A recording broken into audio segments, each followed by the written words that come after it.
সকালবেলা যা আসছে বাপের বাড়ি থেকে, ওর আব্বু আবার ছিপ দিয়ে অনেক ভালো মাছ ধরে। এই মাছটা ছিপে উঠছে, বড় একটা কাতলা মাছ। এটা আবার আমাদের বাসায় পাঠায় দিছে। তো আমি ফার্স্টে ভাবছিলাম কুটে রাখবো, পরে ভাবলাম যে না না কুটে ওইভাবে রেখে দেবো। ওইভাবে প্যাকেট করে আবার ফ্রিজে উঠায় রাখছিলাম। আর এই ফুলটা নিয়ে যায় একটা ডস, অন্য আরেকজনের ফুল বাসায় রাখার জন্য নিয়ে আসছে, আমি ভাবছি আমার জন্য নিয়ে আসছে। কি একটা অবস্থা! কিন্তু অনেক খুশি হয়ে গেছি। প্যাকেট খুলে যখন দেখতেছি তখন বলছে যে না ওটা আমাদের না, ওটা অমুকের জন্য, তা বৃষ্টিতে ভিজে যাচ্ছিল তাই আমার কাছে পাঠায় দিছে। কি আর করব, মনের কষ্ট মনেই থাক, রেখে দিলাম। তারপরে এখানে দুপুরের তরকারিগুলো কাটাকুটা করে নিচ্ছিলাম।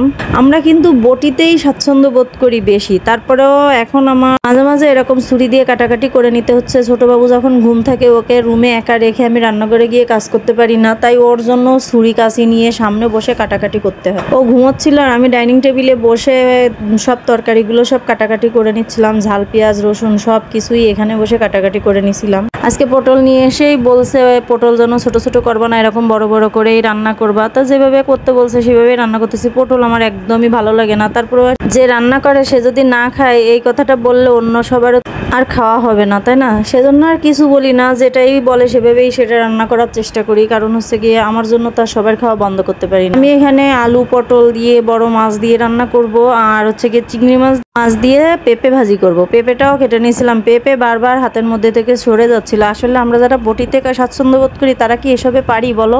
তারপরে কি আর করা যাবে, সময়ের সাথে তাল মেলায় সবাইকে সবকিছুর জন্য প্রস্তুত থাকতে হয়। অবশ্য আমার মনে হয় বটির থেকে এভাবে কাটাকাটিতে সুবিধা বেশি। তারপরেও আমরা তো আসলে বটি দিয়েই বেশি স্পিডে কাটতে পারি, খুব ভালো হয়। অবশ্য পেঁয়াজ রসুন এভাবে কাটা যায় না, অনেক কষ্ট হয়েছে। তরকারিগুলো খুব সুন্দর করে কেটে নিয়েছিলাম, কিন্তু পেঁয়াজ রসুন কাটতে গিয়েই অনেক কষ্ট হয়েছে। পেঁয়াজ তো কুচাইতেই পারি না, কি রে বাবা কি এক কষ্ট। তারপরে কি করব, করে নিছিলাম। এদিকে একটু সিঙ্গারা খেয়ে নিচ্ছিলাম, ছোটবাবুকে ডিম ভাজি করে খাওয়াচ্ছিলাম। এদিকে পেঁপে সেদ্ধ করতে রেখে আসছি, পেঁপেও সেদ্ধ হয়ে গেছে। পেঁপেটা তেলে দিয়ে নিলাম। আর পেঁপেটাই না একটু বেশি করে রসুন না দিলে ভালো লাগে না। পেঁপেটা আজকে অনেক ভালো লাগছে, মিষ্টি মিষ্টি লাগছে পেঁপের তরকারিটা। পেঁপে রান্না করলাম, ভাত রান্না করলাম, আর এক সাইডে ছোটবাবুর জন্য খিচুড়ি রান্না করলাম। আর এবার পটলের তরকারি রান্না করব। পটলের তরকারি রান্না করার জন্য সব মশলা খুব সুন্দর করে কষায় নিচ্ছি। তার মধ্যে মাছ দিয়ে দেবো, মাছটা দিয়েও খুব সুন্দর করে কষায় রেখে মাছ উঠায় রেখে তারপর রান্না করব। তো আজকে তোমাদের সঙ্গে কিছু কথা শেয়ার করি। আসলে সব বড় বড় পেজের আপুদের ভাইয়াদের কথা শুনে আগ্রহ বাড়বে নাকি কমবে বুঝি না।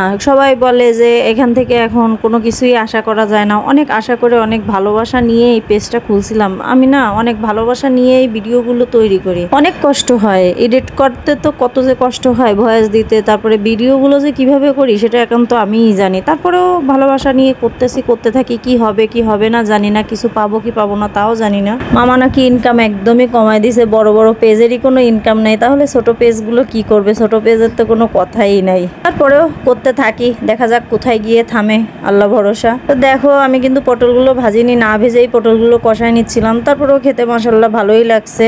নিজের রান্না নিজেই বলি ভালো হয়েছে। আসলে যারা খায় তারাই বলতে পারবে কেমন হয়েছে, কারণ তাদের তো আর ক্যামেরার সামনে আনতে পারি না, এই জন্য নিজের ঢোল নিজেই পিটাই। কি আর করব। এখানে আমার রান্নাবান্না শেষ। দেখো আমার তরকারির ফাইনাল লুক, মাশাআল্লাহ খেতে কিন্তু বেশ ভালোই লাগছিল। তারপরে কিছু কাপড় চোপড় আয়রন করতেছিলাম। অনেক দিন পরে আজকে অনেকগুলো কাপড় একসঙ্গে আয়রন করলাম। অনেক ব্যস্ততার মধ্যে কত কাজ যে পেন্ডিং থাকে, তো এইভাবেই দিন চলতেছে। সবাই ভালো থেকো।